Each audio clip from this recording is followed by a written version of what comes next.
Na altura em que Jesus nasceu, quem governava era o rei Herodes. Herodes o Grande. E ele era conhecido também pelo rei dos judeus, Herodes o Grande. Herodes fez muitas construções, mesmo naquela altura em que era complicado fazer grandes construções. Herodes foi um grande construtor de vários edifícios. Então ele era chamado de Herodes o Grande. Mas quando ele ouviu que alguém tinha nascido, quando aqueles magos chegaram ao pé do rei Herodes e disseram: onde está aquele que é chamado o rei dos judeus? Herodes deve ter pensado: mas o rei dos judeus sou eu.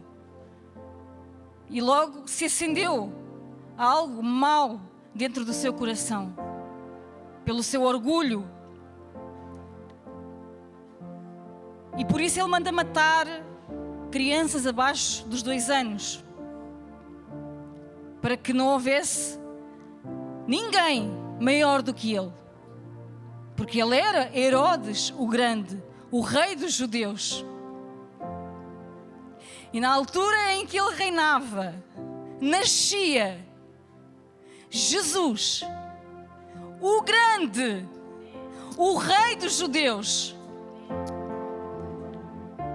Não há ninguém maior, porque assim foi dado por Deus a Jesus essa honra. Não há ninguém maior do que Ele, nem que se possa assemelhar a Ele. O homem quis fazer muita coisa para agradar a este, para agradar àquele, para agradar. Ele agradava, o rei Herodes queria agradar aos judeus, queria agradar a todos os tipos de população, queria ser bem visto e reconhecido. Mas é interessante como esse título de Herodes o Grande, que de grande ele não tinha nada, ele que quis mandar matar Jesus, quem passa a ter esse nome é Jesus. Jesus o Grande, o rei dos judeus. E pelo sacrifício que ele fez na cruz do Calvário, e porque Deus mandou o seu Filho morrer, ser crucificado pelas nossas vidas, nós que não somos judeus, tivemos direito a ser chamados filhos de Deus. Assim, quando aceitamos Jesus, assim como quando aceitamos Jesus, o Grande, como o Rei das nossas vidas. O Rei que era o Rei dos judeus é o Rei que é o Rei das nossas vidas. O Rei de todo aquele que quiser levantar a sua mão e dizer: estou aqui, a minha vida é tua. Aquele que quiser abrir o seu coração e dizer: eis-me aqui, o meu coração é teu. E ao contrário de Herodes, que não era nada misericordioso, era matança por tudo quanto era lado, era louco, até os seus próprios filhos, alguns dos seus filhos ele matou. Ao contrário de Herodes, Jesus é o Rei, o Grande, mas que não usa isso para ser tirano.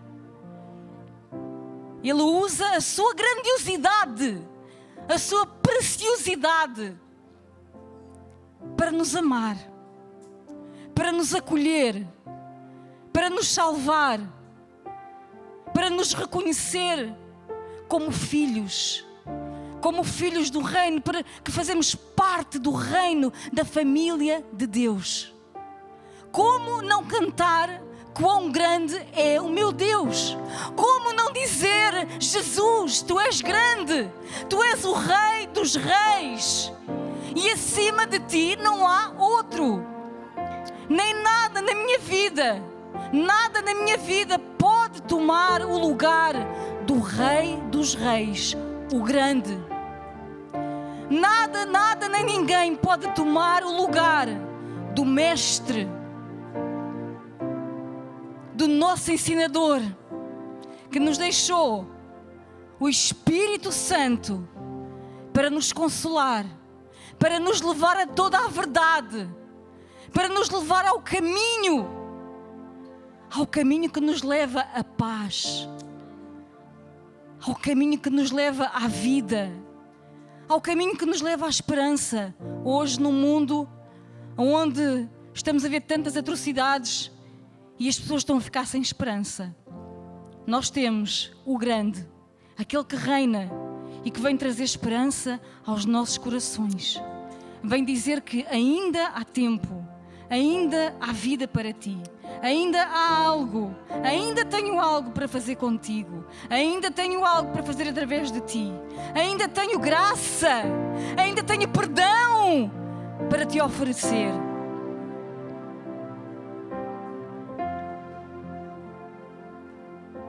Quando Ele diz: vem a mim, vem vindo a mim os que estáis cansados e oprimidos, e eu vos aliviarei. Às vezes é um versículo tão corrido que parece já banal, que já o banalizamos, que já o sabemos de cor. Mas Ele promete alívio aos cansados, aos oprimidos. Esse alívio vem dEle. Que possamos buscar esse alívio, essa paz naquele que pode arrancar todos os fardos, todos os pesos que nós possamos ter na nossa vida. Descansa nele. Descansa nele. Ele não quer peso nos teus ombros. Ele quer que tu descanses. Descansa nele. Às vezes não é fácil. É fácil dizer muitas vezes com a boca: eu quero descansar em ti. E verdadeiramente descansar com o coração. Mas aquele que nos diz descansa é também aquele que nos capacita para verdadeiramente descansarmos aos pés dele e saber que Ele está no controle de todas as coisas, que Ele está no controle de todas as situações e que Ele está preparando uma igreja, está preparando uma noiva para que quando Ele vier nós possamos subir com Ele. Não podemos esquecer disso, de que Ele virá, Também não pode ser uma verdade que se possa banalizar. É uma verdade que tem que estar ciente nos nossos corações. É que Ele virá. E nós nos encontraremos com Ele. Glória a Deus. Aleluia. Obrigada, Jesus. Obrigada, Senhor. Nós queremos cantar que Tu és grande, Senhor. Queremos que a nossa vida resplandeça que Tu és grande, para que todos venham a crer que grande é nosso Deus, Senhor. Assim como Moisés, quando desceu do monte, quando recebeu os 10 mandamentos, o seu rosto resplandecia a Tua glória, Senhor. O seu rosto era resplandecente, porque ele tinha estado em contacto com a Tua glória. Assim seja com as nossas vidas, Senhor.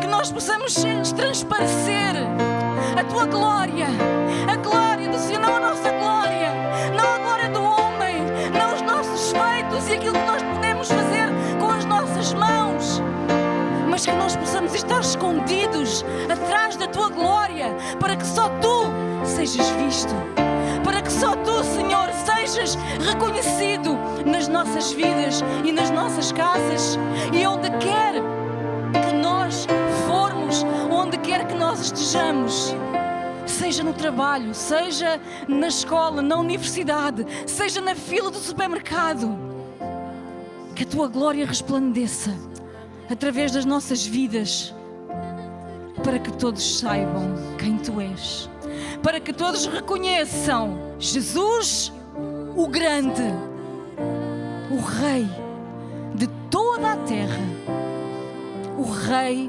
de toda a nação, o Rei dos Reis. Aleluia. Glória a Deus, amém? Mas é muito bom quando nós podemos partilhar um pouco da nossa vida, um pouco da prática, não é só teoria, mas do que nós experimentamos. Nós experimentamos um Deus verdadeiro, amém? Esse Deus grande é mesmo o verdadeiro. Carol, somos todas ouvidos. Amém. Boa tarde, irmãs. Quando a Ana desafiou, a primeira coisa que eu fiz foi tentar fugir, né? Dizer não. Porque é muito difícil a gente falar de nós mesmas. Né? Eu não cresci num lar cristão, eu cresci num lar católico. E um lar muito complicado, porque desde muito pequena eu via muitas vozes, via muitos vultos. E a minha mãe foi buscar ajuda em todo lado. Em banda, espiritismo, em tudo que a gente pode imaginar que existe, eu passei. Até aos 13 anos. E nunca nada resultava, nada era bom e tudo continuava. Até aos 13 anos que minha mãe resolveu me levar num parapsicólogo. Então, numa sessão mediúnica, né, do parapsicólogo, todos, eu, a minha mãe e meu irmão numa sala, e vários homens de branco em volta, fizeram uma sessão mediúnica. No final, eles olharam, pronto, falavam o que cada um tinha visto, de cada um que estava no meio, né? E o parapsicólogo, que era Lauro Trevisan, se não me engano o nome, conhecido aqui em Portugal, disse o que tinha visto do meu irmão, da minha mãe, e olhou para minha mãe e disse: da menina não foi permitido ver nada. Há uma luz que não permitiu ver nada. Deixe ela e não faça mais nada. Porque eles queriam que a minha mãe me levasse para desenvolver, porque diziam que tinha cofre aberto, que não sei o quê. E eu dizia para minha mãe: mas se o cofre é meu, deixa ele estar como está e não mexe, chega. É muito simples. Eu passo a vida com a luz acesa. Porque se eu acendia a luz, eu não via nada. E não tinha medo. Se eu apagasse a luz, eu tinha medo. Eu não gostava da noite. Então, eu dormia de luz acesa, eu vivia de luz acesa. E assim foi. Eu parei. A minha mãe parou de me levar a todos os lados, né? Até que eu conheci meu marido. Quando nós noivamos, ele era evangélico, né, desviado da igreja, e me levava, convidava: não, vamos assistir um culto. E eu disse: vamos, é algo novo, vamos, eu te acompanho. Mas aquilo que eu via era que era falado uma coisa no púlpito, e quando descia e se encontravam na casa do meu sogro, era outra completamente diferente. Havia bebida, havia muita coisa errada, inclusive a cerimônia do meu noivado. O pastor que fez a cerimônia chegou embriagado. E eu disse: eu não quero, eu não gosto. Eu tinha pavor de bebida, porque meu pai bebia também bastante, né? E eu não quero isso para mim. E segui outro caminho. Me separei do Luciano e vim para Portugal mudar de vida. 2 anos depois, a gente se reencontra, casa. E o casamento era uma tormenta, porque não estávamos na igreja, havia muita bebida, havia muito problema. Pronto, não vale a pena detalhes, né? Até que meu marido veio um dia à Piedade aqui, ao culto, conhece o pastor Portugal, e começa a frequentar a Costa da Caparica, a ir ao culto. E eu começo a ir com ele, né? Mas em casa era a mesma coisa. A gente saía do culto, em casa eram as mesmas práticas. Eram as mesmas festas com bebida, com os meus cunhados, com tudo. E aquilo não me deixava feliz. Aquilo eu chorava e eu dizia: eu não conhecia Jesus, mas eu conhecia Deus. E eu dizia só: Deus, por quê? Quando eu vou ter paz? Quando eu vou deixar de ter medo? Quando eu vou criar minha filha, que eu já tinha a Luana? Nisso eu não quero. Eu não vou sair correndo de porta em porta, que nem minha mãe fez comigo. Não é isso que eu quero para ela. E um dia, depois já 2 anos que eu estava indo na igreja, eu disse: chega. Chega, não aguento mais. Isso vai acabar, porque não dá mais. E saio, eu trabalhava no Almada Fórum, saio da loja, pronta para falar com a minha mãe e pôr um basta em tudo e dizer que chegava. Quando Deus usou uma pessoa que veio ter, não fui eu que fui ter com Deus, como eu digo, Deus veio de encontro a mim. E assim que essa pessoa saiu, eu vivi a minha primeira grande experiência com Deus. Porque Deus me disse, tu estás caminhando, tu estás fazendo tudo isso, Deus me lembrou de tudo o que Ele tinha feito na minha vida, mas tu estás esquecendo um grande detalhe. Tu não te entregaste a mim. És tu que eu quero.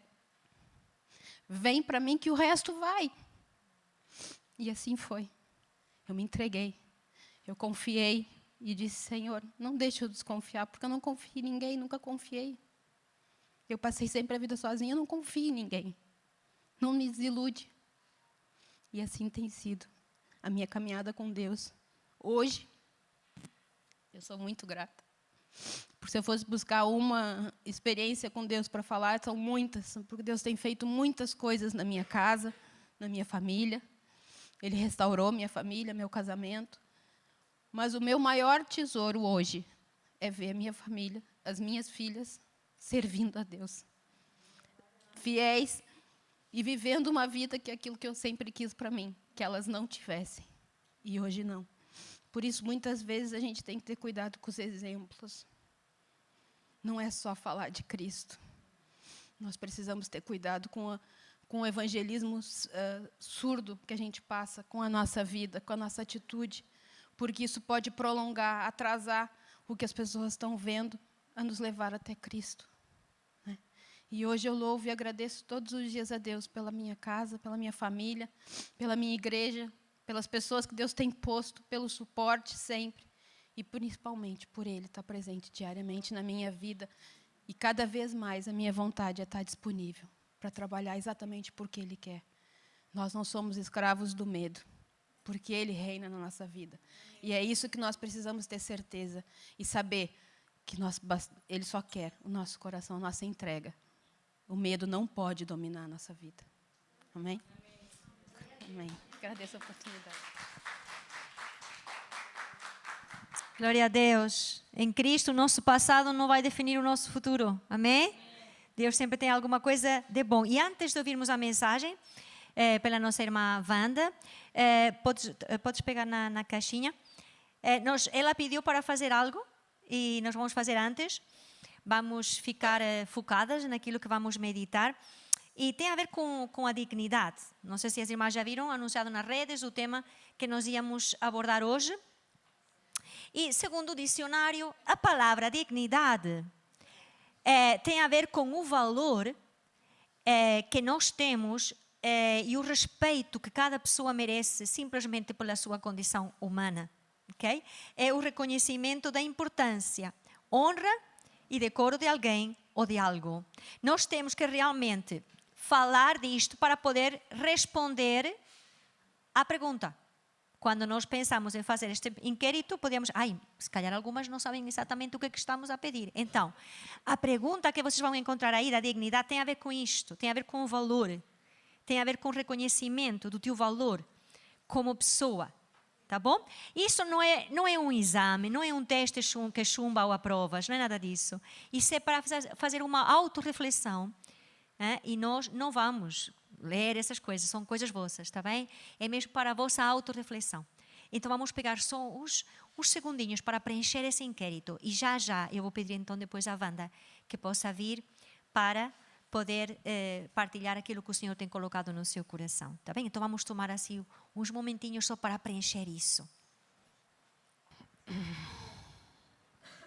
Vamos ficar de pé, todas. Vamos orar.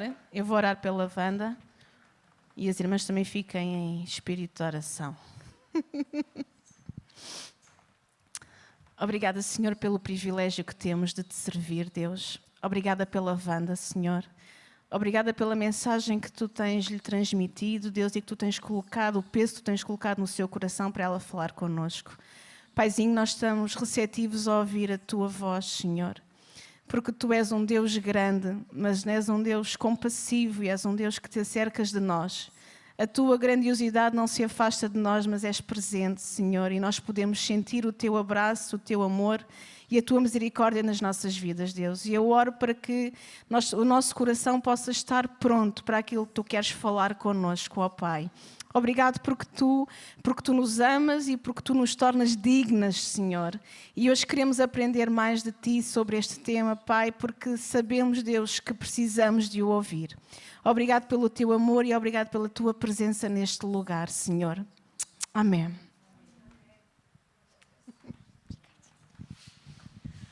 Paz do Senhor a todas, mais uma vez. É bom estarmos aqui juntas e eu, tal como a Carol, também aceitei o desafio da nossa pastora para estar aqui hoje a partilhar a mensagem convosco. E hoje de manhã, enquanto me preparava para vir, lembrei-me de algo interessante. Há precisamente um ano, numa reunião de mulheres também, que a Ana me pediu para dar uma palavra de abertura no início, eu partilhei com as irmãs que cá estavam algo que tinha acontecido na minha vida, que Deus tinha mandado uma irmã entregar-me uma folha seca. Eu depois, na altura, expliquei qual era o significado. E Deus entregou-me, na altura, também um versículo que se encontra em Jeremias 17:7, que diz: porém, bendito o homem que confia no Senhor e cuja confiança é o Senhor.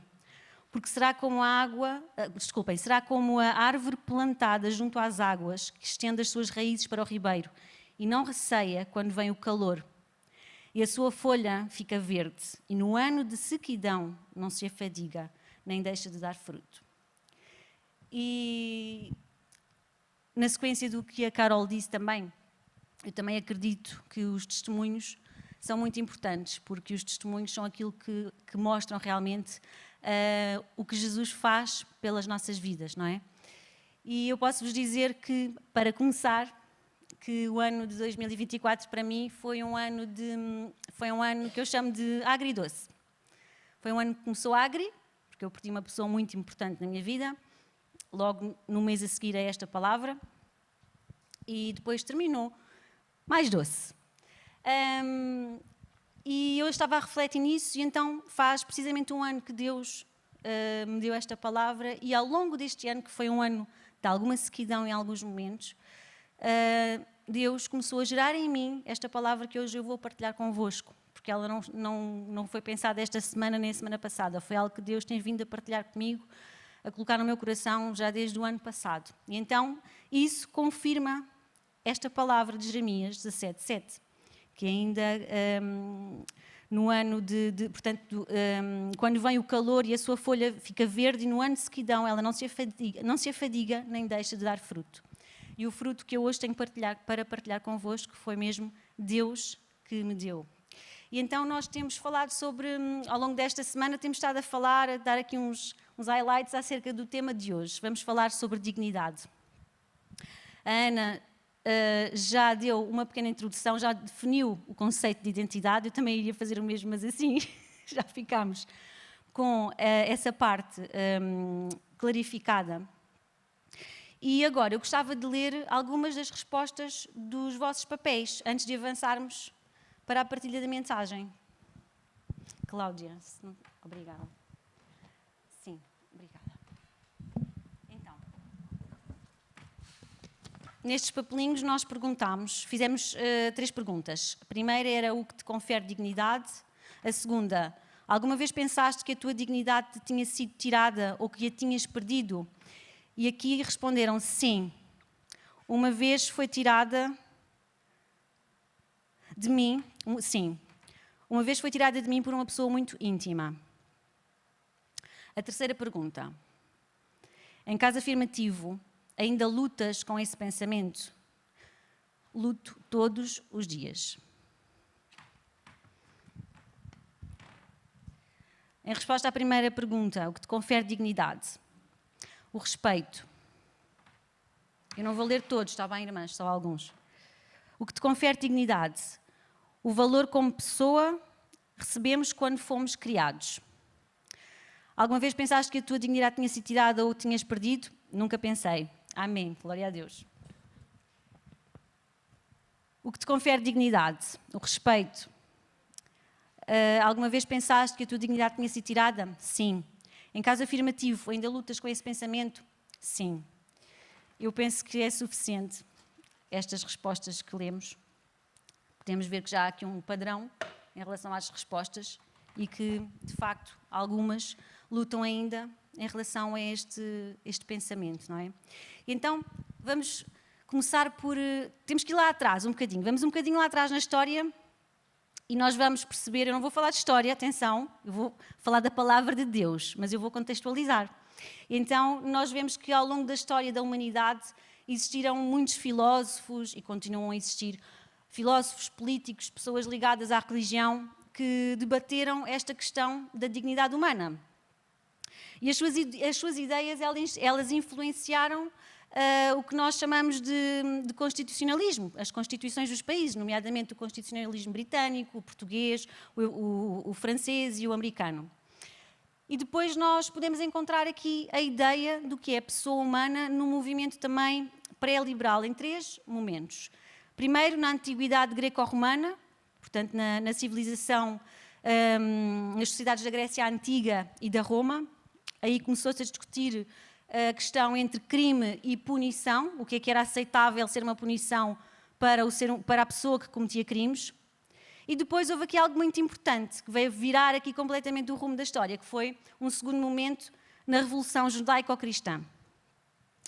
E na Revolução Judaico-Cristã foram transmitidos valores, uma ordem de valores em relação ao que hoje ainda nós temos no mundo ocidental. Portanto, temos uma ordem de valores de base judaico-cristã. Então, antes de avançarmos para a resposta a esta questão sobre a dignidade, eu queria ler convosco também o texto, que vai ser o texto base que nós vamos hoje, sobre o qual nós vamos hoje refletir, que se encontra em Lucas 15. E esta parábola, ela encontra-se num contexto em que os fariseus e os escribas acusavam Jesus de receber pecadores e de comer com eles. E ela encontra-se precisamente depois de outras 2 parábolas em que nos falam sobre algo que foi perdido, a ovelha e a dracma. E ao serem encontradas, geraram grande alegria. Então, fazendo esta analogia nas parábolas, Jesus mostra-nos que há grande alegria no céu quando alguém que está perdido no pecado se arrepende.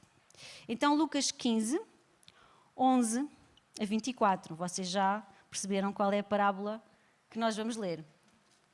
É a parábola do filho pródigo, que nos diz assim, Lucas 15, 11... Continuou Jesus. Certo homem tinha 2 filhos. O mais moço deles disse ao pai: Pai, dá-me a parte dos teus bens que me cabe. E ele lhes repartiu os haveres. Passados não muitos dias, o filho mais moço, ajuntando tudo o que era seu, partiu para uma terra distante e lá dissipou todos os seus bens, vivendo dissolutamente. Depois de ter consumido tudo, sobreveio àquele país uma grande fome e ele começou a passar necessidade. E aqui, fazendo só um pequeno parênteses, esta atitude do filho tem um nome que chama-se prodigalidade. Daí, filho pródigo. Prodigalidade é o quê? É alguém que gasta os seus bens, gasta tudo o que tem de forma insensata e depois precisa para comer e não tem. Então foi o que ele fez aqui. No versículo 15. Então ele foi e se agregou a um dos cidadãos daquela terra. E este o mandou para os seus campos a guardar porcos. Ali desejava ele fartar-se das alfarrobas que os porcos comiam, mas ninguém lhe dava nada. Então, caindo em si, disse: Quantos trabalhadores do meu pai têm pão com fartura e eu aqui morro de fome? Levantar-me-ei e irei ter com o meu pai e lhe direi: Pai, pequei contra o céu e diante de ti, já não sou digno de ser chamado teu filho. Trata-me como um dos teus trabalhadores. E levantando-se foi para seu pai. Vinha ele ainda longe quando o seu pai o avistou e, compadecido dele, correndo, o abraçou e beijou. E o filho lhe disse: Pai, pequei contra o céu e diante de ti, já não sou digno de ser chamado teu filho. O pai, porém, disse aos seus servos: Trazei depressa a melhor roupa, vestiu-o, pondo-lhe um anel no dedo e sandálias nos pés. Trazei também e matai um novilho cevado. Comamos e regozijemo-nos, porque este meu filho estava morto e reviveu, estava perdido e foi achado. E começaram a regozijar-se. até aqui. Amém? Então, nesta parábola, nós podemos esquematizar esta parábola em 3 momentos. Primeiro, existiu aqui uma decisão do filho de se afastar do pai. E nós pensamos, nós como mulheres pensamos, mas porquê? Mas porquê? Mas por que razão ele se queria afastar do pai? Ele tinha tudo. Isto somos nós, as nossas cabeças de mulheres, logo a pensar na história toda que estaria por trás, não é? Mas porquê? Ele desfrutava de tudo o que era do pai, ele não precisava de pedir a parte dele para poder usufruir. Será que, eventualmente, ele queria ir para o mundo lá fora experimentar aquilo que o mundo tinha para lhe oferecer? Será que lhe passou isto pela cabeça? Que estava farto de viver ali? Não queria experimentar outras coisas? Será que ele se queria afastar do pai por esse motivo? Depois, ao pedir a sua parte, ele cometeu um erro crasso, porque ele ficava com recursos que eram limitados e esgotáveis. Ele não ia estar junto do pai, que supria sempre as suas necessidades. Depois diz-nos, não muito tempo depois. Então, nós aqui realmente podemos ver que dá a sensação que ele estaria, possivelmente, a palavra não explicita isso, mas nós podemos pensar, será que ele estava a planear isto? Será que era já um pensamento que estava ali, já vou-me embora, vou sair daqui, vou fazer outra coisa? Portanto, esta parte fica sempre em aberto, nós não sabemos. Será que ele tinha um relacionamento superficial com o seu pai e queria se afastar, queria se ir embora? Depois nós temos outro ponto, que é o resultado desse afastamento. O que é que aconteceu? No versículo 13 nós percebemos que ele desperdiçou todos os bens que o pai lhe tinha dado. Então todos os dons que o pai lhe tinha dado, ele ao ir-se embora, ele desperdiçou. Depois, ao ficar sem nada, teimoso, em vez de voltar para o pai, o que é que ele decidiu fazer? Decidiu ainda empregar-se junto de um dos cidadãos daquela terra. E o que é que o cidadão o mandou fazer? Cuidar de porcos. Então, ele foi-se dispor àquele trabalho para sobreviver e foi-se envolver ainda mais com aquela cultura e com aquelas pessoas longe do pai. Quanto mais ele se misturava com aquelas pessoas, quanto mais ele se misturava naquela cultura e quanto mais tempo ele ficava naquela situação, mais impregnado de pecado ele estava. Imaginem, ao ponto de alguém que estava habituado a ter tudo, a usufruir de tudo aquilo que o pai tinha de bom para lhe dar, desejar alimentar-se daquilo que os porcos comiam. Então, reparem que este emprego que o filho pródigo teve, que lhe deram, era um emprego muito baixo, degradante. Principalmente para um judeu, porque os porcos eram animais impuros. E era proibido aos judeus comerem porcos, da mesma forma também criarem porcos. Os judeus não podiam criar porcos. E então, reparem que era uma situação era uma situação que se tornava o mais degradante possível na vida dele, não é? Desculpem. Isto é chuva, não é chuva? Passou. Glória a Deus. Pronto. Então este emprego era algo mesmo degradante, profundamente degradante para aquele homem. Ele era um judeu que estava a cuidar de porcos, quando ele não podia fazer isso, não é? E aqui o objetivo desta imagem que Jesus também usa nesta parábola é mostrar a profunda degradação a que o pecado leva as pessoas. Vergonha e angústia estão sempre ligadas ao pecado e nunca podem ser separadas dele. Vergonha e angústia. Mesmo que as pessoas que vivam em pecado tentem disfarçar e digam que não têm vergonha, não se sentem angustiadas, não querem sair daquela situação. Mesmo quando as pessoas tentam disfarçar, lá no fundo elas têm vergonha e sentem-se angustiadas e querem fugir, só não sabem como. Então nós percebemos realmente que este filho ele estava perdido, desesperado e atolado na imundície do pecado. Mas há uma boa notícia aqui nesta parábola. Há um caminho de volta. E este caminho de volta para o pai ele é percorrido com a ação. Primeiro, o que é que aconteceu no versículo 17? Ele tomou uma posição. Diz, caiu em si. Depois, houve uma decisão por uma mudança de vida, uma mudança de rumo, houve um arrependimento. Ele disse, me porei a caminho e voltarei para meu pai, no versículo 18. Então isto aqui mostra que ele tomou a decisão de mudar de rumo, arrependeu-se. Terceiro, ele confessou o pecado, quando planeava ainda dizer ao pai, no versículo 18, porque ele estava a planear o que ia dizer ao pai ainda. Pai, pequei contra o céu e contra ti. Depois, ele decidiu entregar a sua vida ao pai. Ele disse, não sou mais digno de ser chamado teu filho. Trata-me como um dos teus trabalhadores, no versículo 19. Então ele decidiu realmente entregar a sua vida, submeter-se ao pai. E aqui nós podemos ver quase que os ingredientes para a salvação. Nós encontramos aqui a convicção de pecado, nós encontramos arrependimento, encontramos confissão de pecado e encontramos a fé no Pai demonstrada no ato de entregar a sua vida a Ele. Agora, neste caminho de regresso, reparem que o sentimento predominante deste filho é a culpa. O caminho de volta para o Pai é um caminho onde a pessoa carrega culpa. Ele diz no versículo 19, não sou mais digno. Depois, o que é que acontece no seu encontro com o pai? Nós vimos que não foi o filho que o filho, ao se aproximar do pai, o pai, assim que o viu, foi o pai que correu para ele e o beijou. Isto mostra-nos que Deus é sempre Deus que dá o primeiro passo na direção do homem. É sempre Deus que dá o primeiro passo para nos salvar, para nos buscar. Depois, diante do pai, o filho declarou as palavras que tinha planeado anteriormente dizer-lhe.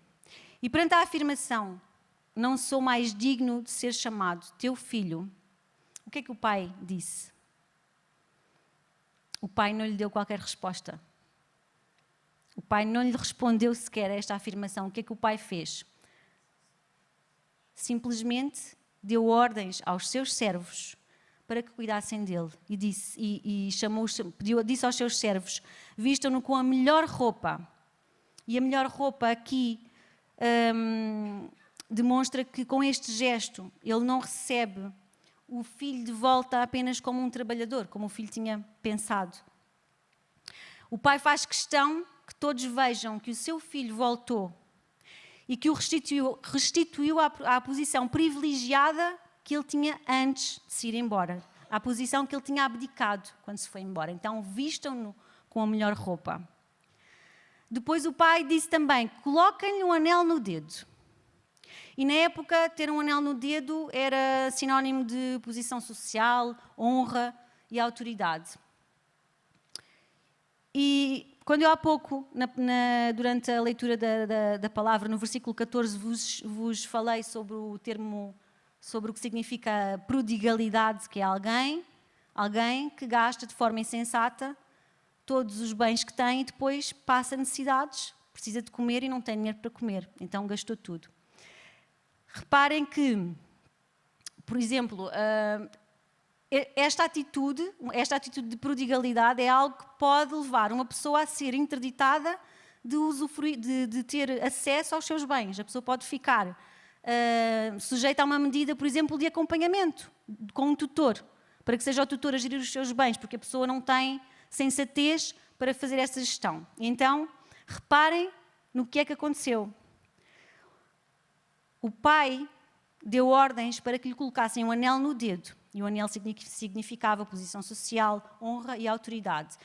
E naquela época, os anéis tinham um símbolo, podia ser um brasão, ou tinham um símbolo da família. E eles eram usados também para assinar contratos.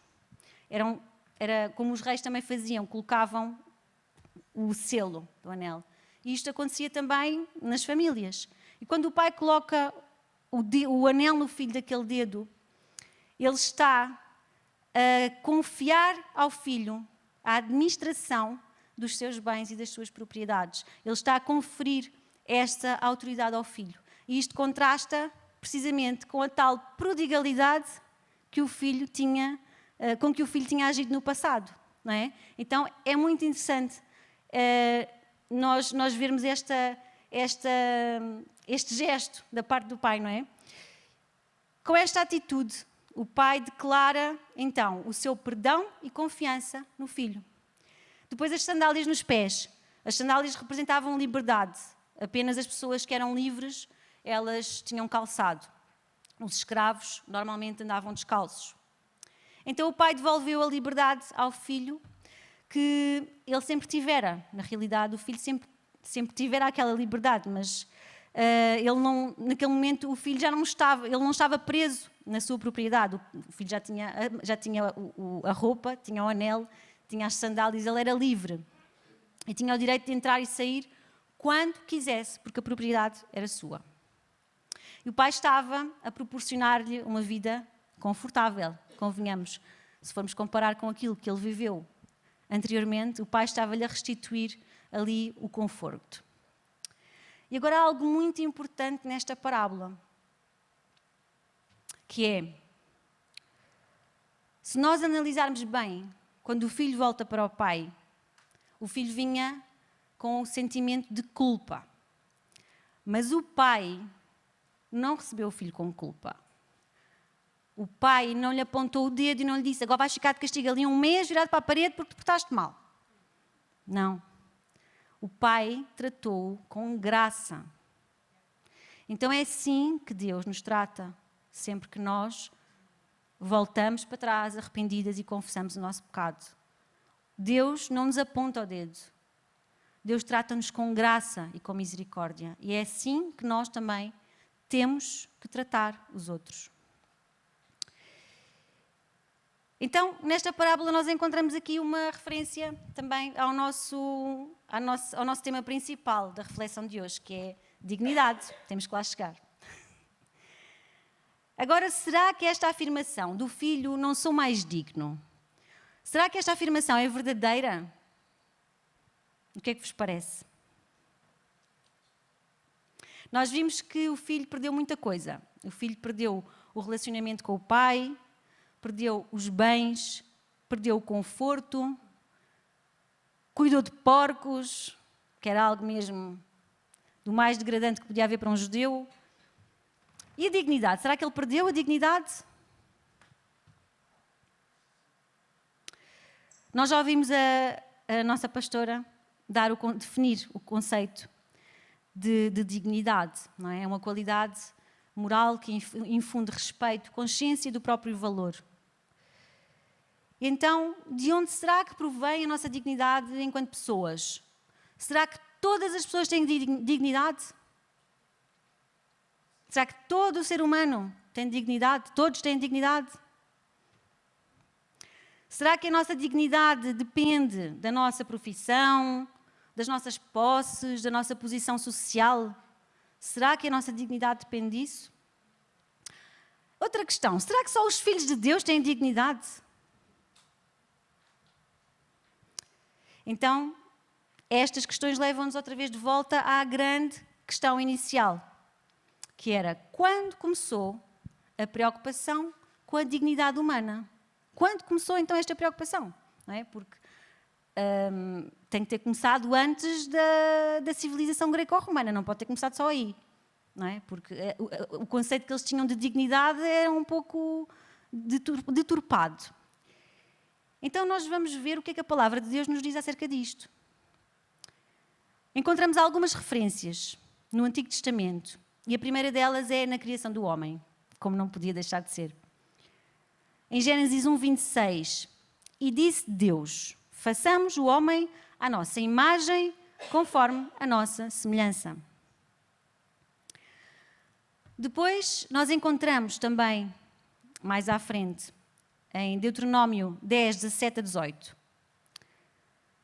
Pois o Senhor vosso Deus é o Deus dos deuses e o Senhor dos senhores, o Deus grande, poderoso e terrível, que não faz acepção de pessoas, nem aceita recompensas, que faz justiça ao órfão e à viúva e ama ao estrangeiro, dando-lhe pão e roupa.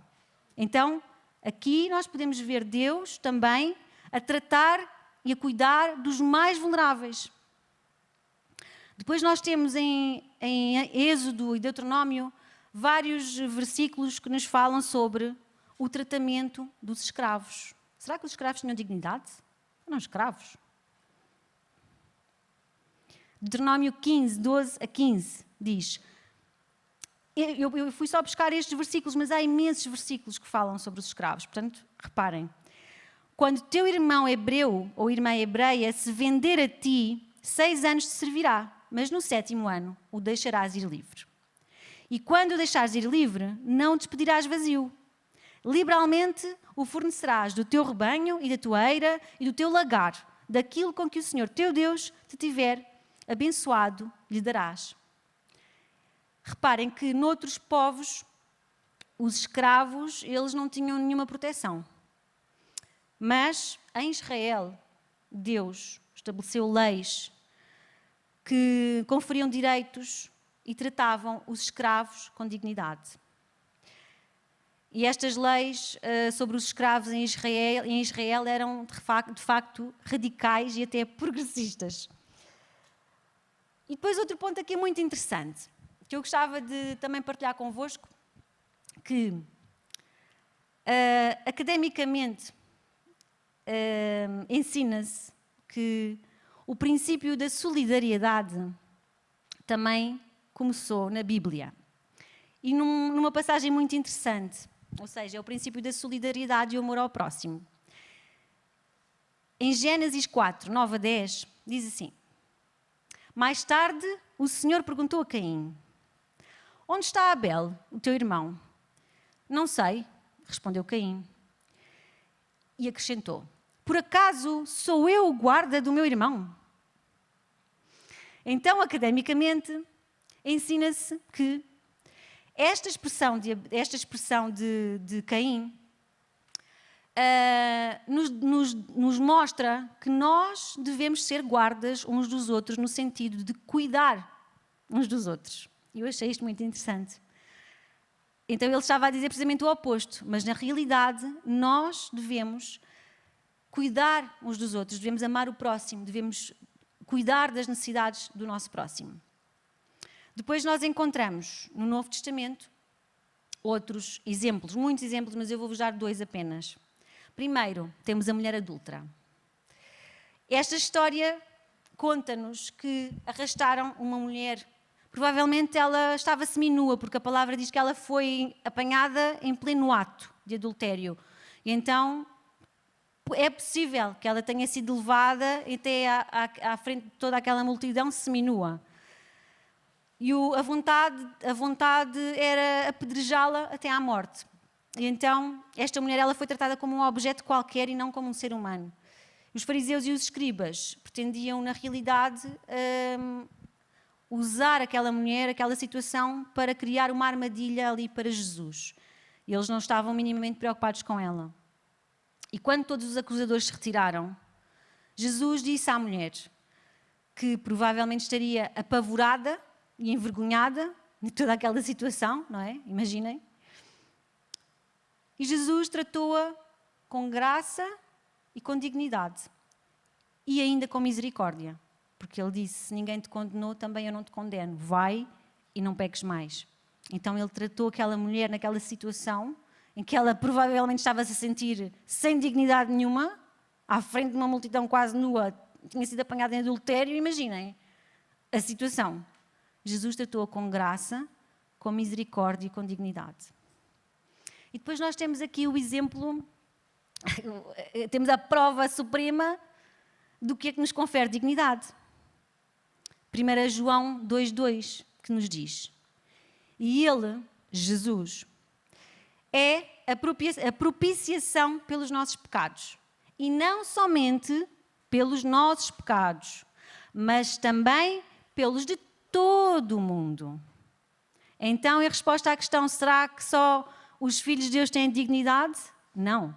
Todos têm dignidade. Porquê? Porque Jesus morreu por todos. Jesus não morreu só por nós cristãos.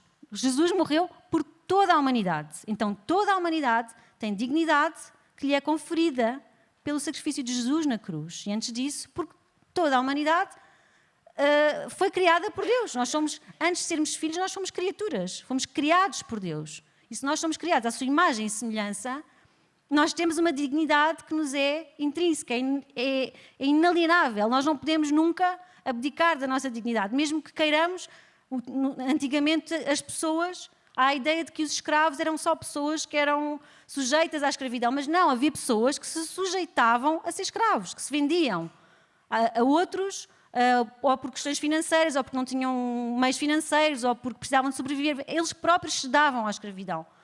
Então, nós temos dignidade porque fomos criados à imagem e semelhança de Deus. E esta palavra dignidade ela é amplamente utilizada em diversas áreas para descrever valor, mérito, importância inerentes a todos os seres humanos. Agora reparem, se não existisse um ser moralmente superior e perfeito como Deus, a dignidade humana ela ia estar sujeita aos desejos, aos caprichos e às ideias de cada um. Então a dignidade seria algo que ia partir da cabeça de cada um. Cada um pensava na dignidade da sua maneira. O que é ser digno? O que é que tu achas? Eu acho isto, eu acho aquilo. E nós podemos ver aqui um exemplo. Imaginem o que seria nós termos homens como Hitler a estabelecer o que representa a dignidade do ser humano. Então, iria ser uma tragédia. As ideias sobre a dignidade humana, elas têm de facto divergido muito ao longo da história da humanidade. Por isso é que nós precisamos de entender que não há como tirar Deus desta equação. Não há. Porque só um ser superior, moralmente superior e perfeito é que pode definir, pode conferir o que é a dignidade do homem. Senão íamos estar sujeitos às ideias de cada um. Hoje, um acordava bem disposto, pensava de uma maneira. No outro dia, acordava mal disposto, pensava de outra maneira, não é? Então tem que haver aqui um padrão superior, tem que haver alguém superior. E esse alguém é Deus. Então, todos os seres humanos têm dignidade, porque foram criados à imagem e semelhança de Deus. Jesus morreu por todos. Mas há aqui um ponto importante, que é todos têm dignidade. Mas dignidade é diferente de filiação. E porquê que é diferente de filiação? Porque todos têm dignidade, mas nem todos são filhos de Deus. Lamento informar, peço desculpa, mas eu não vou dizer o contrário daquilo que a palavra de Deus diz. E isto faz-me lembrar aquela expressão que certamente já toda a gente ouviu, às vezes em conversas, mas eu também sou filho de Deus. Quando eu ouço esta expressão, eu penso, isto não vai correr bem, vai aquecer, o tema vai aquecer. Portanto, ou a pessoa vai embora, normalmente eu não vou embora, então o tema aquece um bocadinho, porque a palavra de Deus diz, em João 1,12, mas a todos quantos o receberam quem? Jesus. Deu-lhes o poder de serem feitos filhos de Deus, a saber, aos que creem no seu nome, os quais não nasceram do sangue, nem da vontade da carne, nem da vontade do homem, mas de Deus. Amém? Então, não são todos filhos de Deus. Filhos de Deus são aqueles que entregam a sua vida a Jesus e que confessam que Jesus é o Senhor, é o seu Salvador. Há uma diferença e nós precisamos também estabelecer esta diferença, porque as pessoas precisam começar a entender que há uma diferença entre ser criatura, que tem dignidade, todos os seres humanos têm dignidade, mas há uma grande diferença entre ser filho de Deus. As criaturas, elas são amadas por Deus à mesma. Quem não é filho de Deus é uma criatura amada. Deus ama a todos. E depois há aquela discussão. Eu, pessoalmente, claro que concordo que Deus ama o pecador e odeia o pecado. E se for preciso, há muita gente que vai discordar disto, mas se isto não fosse verdade, então Jesus morreu na cruz por todos. Jesus odiava o pecado, mas morreu pelos pecadores. Então, as criaturas são amadas por Deus, mas não são filhas. Não são filhas de Deus. E ser filho de Deus traz alguns privilégios, para não dizer muitos privilégios. Nomeadamente, o Espírito Santo passa a habitar em nós. Nós passamos a carregar o Espírito de Deus dentro de nós. Nós somos um templo do Espírito Santo. E passamos a ter um relacionamento íntimo com o Pai, coisa que quem não é filho de Deus não tem, nem compreende, nem sabe o que é. Então, as nossas circunstâncias, a nossa posição social, profissão, estudos, elas não têm o poder de nos roubar a nossa dignidade, que é intrínseca e inalienável. Mas a forma como nós pensamos de nós mesmas pode influenciar a forma como nós vivemos, a forma como nós atravessamos as circunstâncias da vida. Por exemplo, será que nós somos como a mulher sunamita que dizia o menino estava morto, mas tudo vai bem? Ou será que nós nos vitimizamos diante das circunstâncias da nossa vida? A forma como tu pensas de ti mesma também, portanto, a forma como tu pensas em relação, por exemplo, à tua condição social, em relação à tua profissão, em relação aos teus estudos ou à falta deles, tudo isso vai condicionar a tua forma de agir. E Provérbios 23:7 diz: como o homem pensa, assim ele é. Então, como nós pensamos de nós mesmas, assim nós vamos agir. E quanto mais nós pensarmos de nós próprios como umas coitadinhas, o síndrome de Calimero, não sei se já ouviram falar no síndrome de Calimero, mais nos afundamos nessa situação e mais tempo nós vamos demorar a sair dessa situação. E o Senhor falou ao meu coração também em relação a isto e trouxe-me 2 passagens. Eu não vou ler tudo, porque senão não temos tempo, mas o Senhor trouxe estas 2 passagens ainda ontem ao meu coração. Queria só, desculpem, que eu queria partilhar convosco. Todas conhecem Elias. Elias na caverna. Elias estava a fugir de Jezabel, que tinha prometido matá-lo e tinha matado todos os profetas do Senhor. E Elias, apavorado, decidiu fugir. Elias era um homem que não tinha meias palavras, não tinha papas na língua. Elias falava e dizia e já está. E Elias era um homem que era um profeta que viu coisas tremendas acontecerem diante dele. Mas ele teve medo e fugiu. E o que é que ele fez? Portanto, ele disse: tira a minha vida, não sou melhor do que os meus antepassados. Isto era o que ele estava a pensar na cabeça dele, pensava sobre ele. E estamos a falar de 1 Reis 23:13. Depois ele tinha caminhado para o deserto, chegou ao pé de uma árvore, deitou-se debaixo da árvore e dormiu. E de repente um anjo tocou nele e disse: levanta-te e come. Lembrem-se de comer, irmãs. Lembrem-se de comer, porque quando nós não comemos, nós ficamos meio transformadas. Então às vezes não é, às vezes é fome mesmo. Temos que comer. Então ele levantou-se, comeu e bebeu, ficou fortalecido. Desculpem, antes. Ele comeu, bebeu e deitou-se de novo, voltou-se a deitar e dormiu. Entretanto, voltou o anjo, tocou novamente nele e disse-lhe: levanta-te e come, pois a tua viagem será muito longa. Então ele levantou-se, comeu e bebeu, foi fortalecido e viajou 40 dias até ao monte Horebe, o monte de Deus. E ali o que é que Elias fez? Entrou numa caverna e passou a noite na caverna. E a palavra do Senhor veio a ele e disse-lhe o Senhor: Elias, o que é que estás a fazer aqui? O que fazes aqui, Elias? E ele depois respondeu ao Senhor o que fazia ali.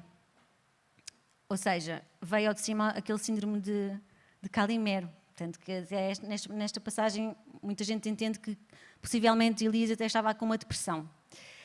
E o Senhor disse-lhe: sai e fica no monte, na presença do Senhor, pois o Senhor vai passar. E depois passou o vento, o terremoto, e Deus não estava em nenhum deles. Depois houve um terremoto, houve um fogo, o Senhor não estava nele. Depois do fogo houve um murmúrio de uma brisa suave.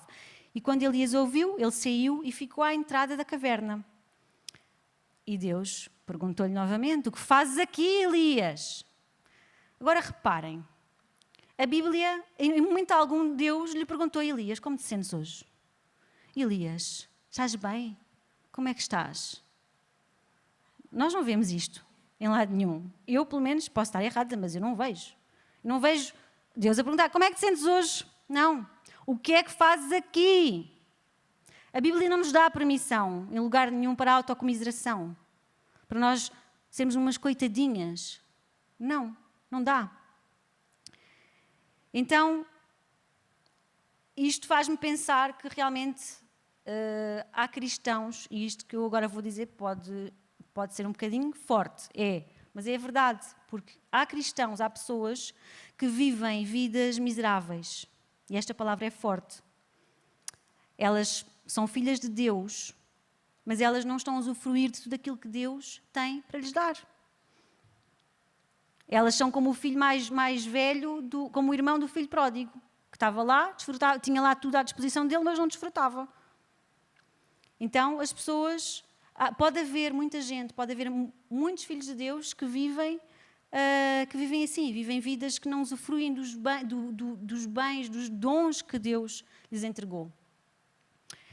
E porquê? Porque não têm noção de quem são em Deus, de quem são em Cristo, não conhecem a sua identidade em Cristo. Por isso eu convido-vos em casa a ler o capítulo 1 de Efésios.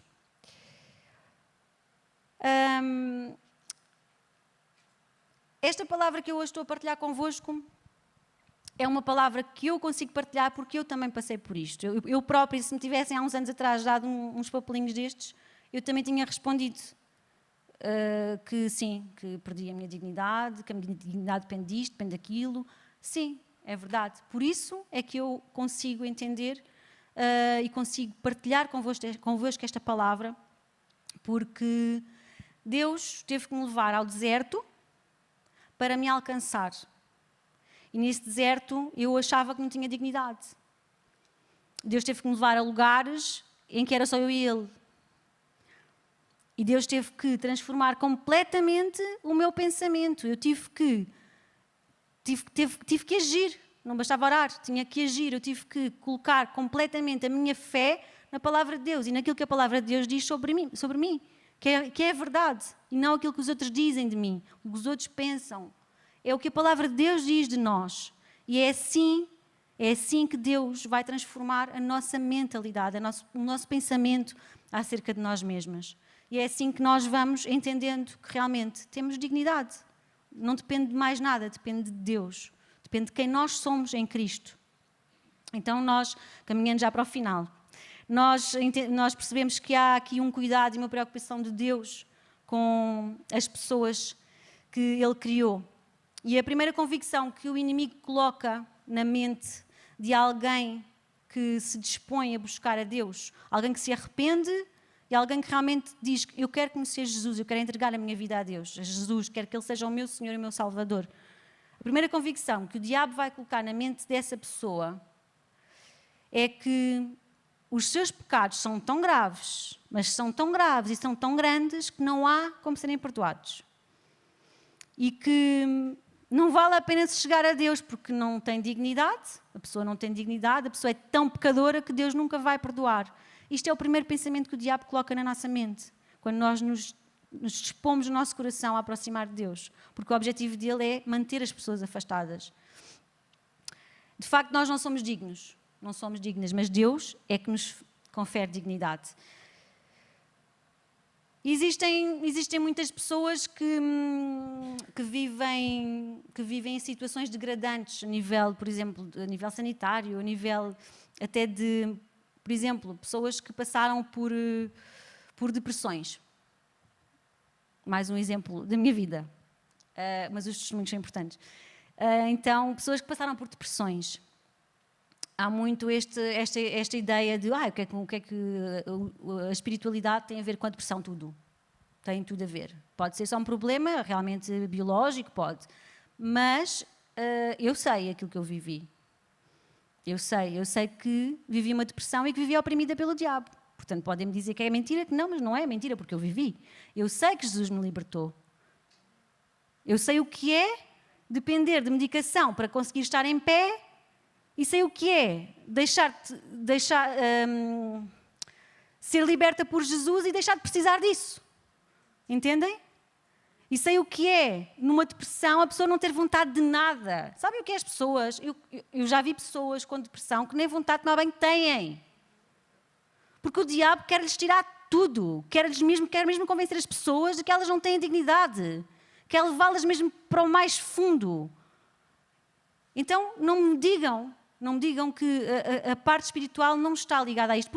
Porque tal como Deus é um Deus triuno, Pai, Filho e Espírito Santo, nós também, de forma muito curiosa, somos seres com uma característica de tricotomia, não é? Tricotomia. Corpo, alma e espírito. E está tudo interligado. Tudo. O corpo está ligado ao espírito. Há doenças da alma. Então nós não podemos separar as coisas. Portanto, o diabo usa, muitas vezes, estas situações. O diabo oprime as pessoas através das suas mentes. E leva as pessoas às situações mais degradantes, para elas ficarem afundadas no pecado e pensarem que não há salvação para elas, não há solução, mas é Jesus. Amém? Então, há outro exemplo que eu também gosto muito, que é de Gideão. Gideão estava a fazer a coisa certa no lugar errado. Gideão estava a debulhar o trigo no lagar. O lagar é um sítio onde se esmagam os frutos, as uvas para o vinho, as azeitonas para o azeite, e ele estava a debulhar o trigo ali no lagar. O trigo tem que ser debulhado ao ar, porque, não é? Tem que ser ao ar livre. Ele estava com medo, ele estava escondido, com medo que os midianitas viessem roubar o que ele tinha colhido. Então, ele também se considerava o menor de todos. E o que é que o anjo do Senhor lhe disse? O que é que o anjo do Senhor lhe disse? Varão valoroso. Não é? Então Deus vê-te como tu és, não é como tu pensas que és. Deus vê-nos como nós realmente somos. Deus vê coisas em nós que nós nem sequer sabemos que temos. Então este exemplo de Gideão, para mim, também é muito forte, porque Gideão, valoroso, forte, eu sou o melhor de todos, não consigo, mas o Senhor estava com ele, porque ele disse-lhe, vais lá e eu vou estar contigo. E ele ia vencer porque Deus ia estar com ele. Então, caminhando mesmo para o final, nós precisamos sair, parar de debulhar o trigo nos lagares, precisamos parar de nos esconder, precisamos deixar de ter medo, precisamos de assumir com convicção a nossa identidade em Cristo, precisamos de saber que nada nem ninguém nos pode tirar a nossa dignidade, independente das nossas circunstâncias, independente da nossa situação, o que for, nada nem ninguém nos pode tirar a nossa dignidade. Uma pessoa que está numa condição de sem-abrigo tem dignidade. Embora a pessoa esteja naquela situação, ela tem dignidade. E nós temos que tratar as pessoas assim, porque nós temos exemplos, temos testemunhos aqui na igreja de pessoas que saíram dessa condição. Isso é tremendo, o que Deus tem feito na vida das pessoas. Então, outra coisa muito importante que Deus também colocou no meu coração para partilhar com vocês hoje, e estou mesmo a terminar. Nós precisamos voltar à simplicidade do Evangelho. O Evangelho é simples. Nós é que complicamos muito. O Evangelho é simples. Há pessoas que, por vezes, pensam, mas eu não sei falar, Deus vai colocar as palavras na tua boca. O Espírito Santo habita em ti, é Ele que vai falar por ti. Há pessoas que pensam, mas eu não estudei teologia, eu não fiz nenhum curso, não sei.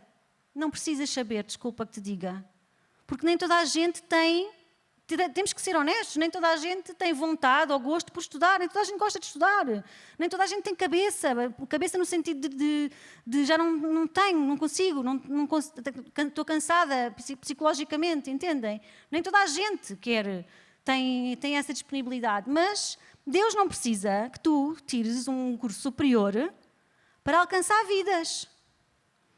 Não precisa, porque há coisas que tu tens, nomeadamente o teu testemunho, tu conheces Jesus, tu sabes o que Jesus fez por ti, tu sabes de onde Ele te tirou e tu tens o Espírito Santo a habitar em ti.